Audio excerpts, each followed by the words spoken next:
প্রিয় দেশবাসী, আসসালামু আলাইকুম। আমি একটি গান নিয়ে আসছি। বঙ্গবন্ধু শেখ মুজিবুর রহমানের সুযোগ্য কন্যা মাননীয় প্রধানমন্ত্রী শেখ হাসিনা আমার ধর্মের মা। ওনাকে আমি বাস্তবে দেখি নাই, কিন্তু ঘুমের ঘরে ওনাকে দেখেছি। উনি আমার মা। ওনার ব্যথায় ব্যতীত হয়ে আমি একটি গান লিখছি, সবাই শুনবেন।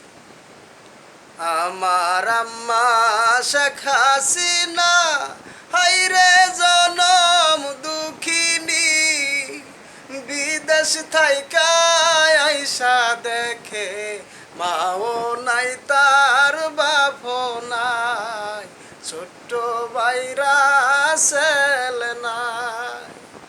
আমার আম্মা শেখ রেহানা, হাইরে জনম দুঃখিনী, বিদেশ থাইকা আইসা দেখে মাও নাই তার বাপও নাই, ছোট্ট সোনার ছেলে নাই।